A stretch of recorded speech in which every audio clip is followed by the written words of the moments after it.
On reprend mes vidéos après ces vacances avec un tout petit truc, oui vraiment un tout petit truc.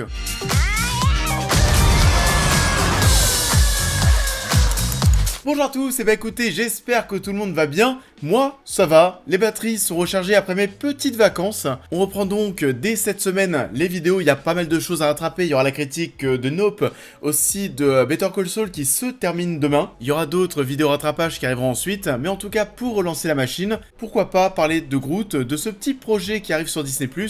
C'est parti, Je s'appelle Groot, on en parle. Je s'appelle Groot, ou I Am Groot dans son titre original, est une mini-série de 5 courts-métrages et disponible sur Disney+.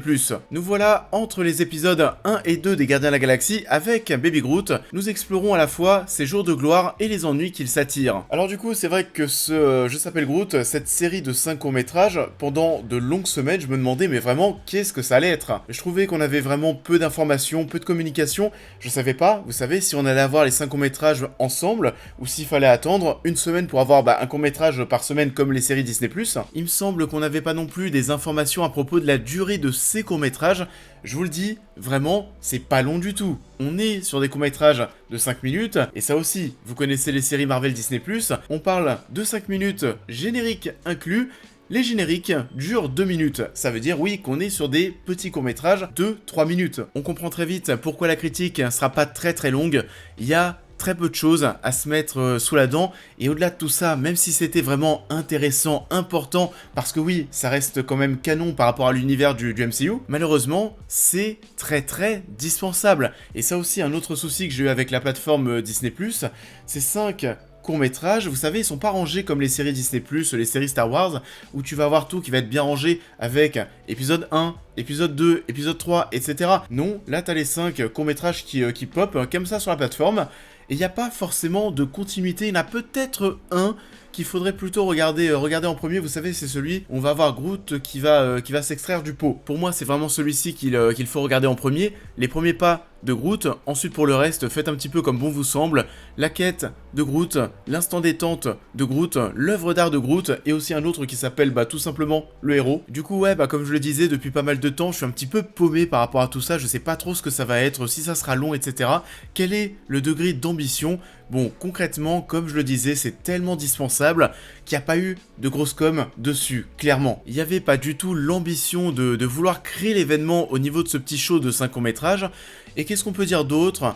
Alors oui, c'est canon, mais en soi, ça apporte pas grand-chose à l'univers Marvel, on n'apprend rien de plus. À la limite, ça peut peut-être vous amuser de voir à quoi ressemble le quotidien de Baby Groot lorsqu'il était enfant, et peut-être aussi comment est-ce qu'il s'est extirpé de son pot, mais sinon rien de plus. Si tout ça reste très osef, on peut revenir un petit peu sur l'aspect technique, qui est plutôt plaisant à ce niveau-là. C'est vrai qu'en termes de détails, en termes d'animation, ça marche plutôt bien.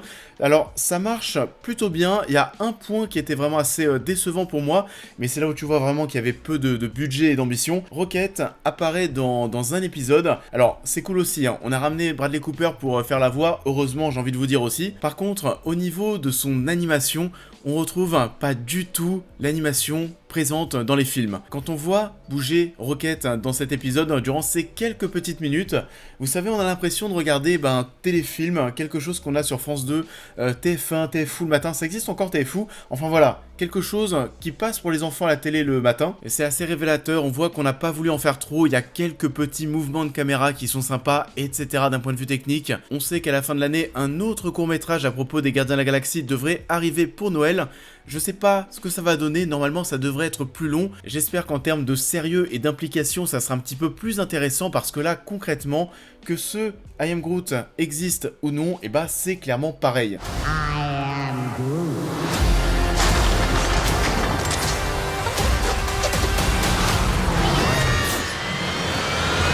Ça en est tout pour cette critique, j'espère qu'elle vous aura plu comme d'habitude. Je vous invite à la liker, à la partager, à me dire en commentaire ce que vous avez pensé de l'œuvre en question, à me suivre sur l'intégralité de mes réseaux sociaux pour plus de news et réactions à l'actualité, mais aussi à devenir membre soutien si vous souhaitez soutenir mon travail, et on va se retrouver très vite sur la chaîne pour cette prochaine critique.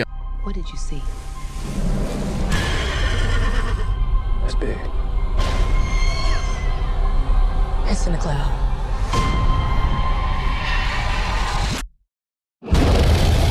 On va donc très prochainement, je pense demain, revenir sur des choses très sérieuses.